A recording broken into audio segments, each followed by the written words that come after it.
কিন্তু বাকি ৬-৭০০ লোক মাসের পর মাস তারা কিন্তু জেলে। সেখানে আরো ঘটনা ঘটেছে, সেখানে পুলিশের গুলিতে বাচ্চা একটা শিশু সে আহত হয়েছিল আমি জানি। সেখানে পুলিশের গুলিতে একজন ২১ বছরের বাচ্চার মৃত্যু হয়েছিল, ঠিক শামশেরগঞ্জ থেকে একটু আগে এসে আরেকটা মোড়ে। তো স্বাভাবিকভাবেই বিচার তো আংশিক হয়েছে, বিচার তো পুরোপুরি হয়নি।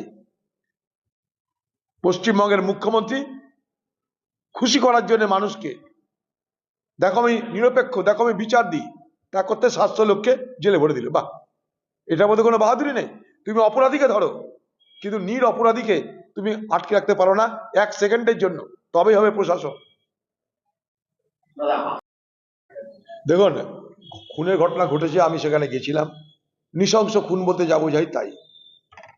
সেই খুনের ঘটনার পরিপ্রেক্ষিতে সারা দেশ জুড়ে এই আলোচনা হয়েছে।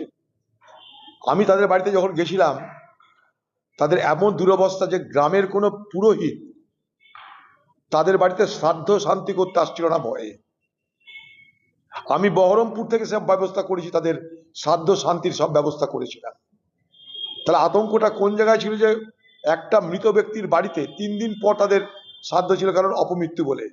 ৩ দিন পর তাদের শ্রাদ্ধের দিনে সেই গ্রামের কোনো পুরোহিত পূজারী শ্রাদ্ধ করতে আসছিল না, সেই ব্যবস্থা আমরা করেছিলাম। আমরা সেই গ্রামে পাহারা বসিয়েছিলাম। হ্যাঁ, কিন্তু পাশাপাশি আরো অনেক ঘটনা ঘটেছে। যে পরিবারের মৃত্যু হয়েছে, এই ধরনের নৃশংসভাবে খুন হয়েছে, সেই পরিবার নিশ্চয়ই চাইবে তাদেরকে যারা অন্যায়ভাবে নৃশংসভাবে খুন করেছে তাদের সমপরিমাণ শাস্তি হোক। তাদের চাওয়ার কোনো ভুল নেই, বিচারক সেটা দেখবে। কিন্তু সেখানে আরো অনেক ঘটনা ঘটেছে।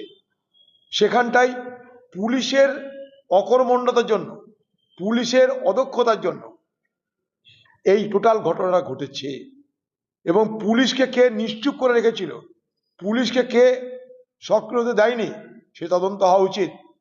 হাইকোর্ট থেকে একটা কমিটি হয়েছিল, তারা বলেছিল যে ওইখানকার যারা তৃণমূলের নেতারা, তৃণমূলের চেয়ারম্যান, তাদের উস্কানি ছিল।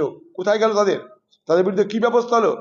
যে সমস্ত পুলিশের নিষ্ক্রিয়তার জন্য, অদক্ষতার জন্য এত বড় ঘটনা ঘটলো, সেই পুলিশের বিরুদ্ধে কি ব্যবস্থা হলো? কিছু হয়নি। মাঝখান থেকে ৬০০-৭০০ লোককে জেলে ভরে রেখে দিয়েছে পশ্চিমবঙ্গ সরকারের পুলিশ। ওই এলাকায় ৬০০-৭০০ মানুষ কিন্তু জেলে ভরা আছে।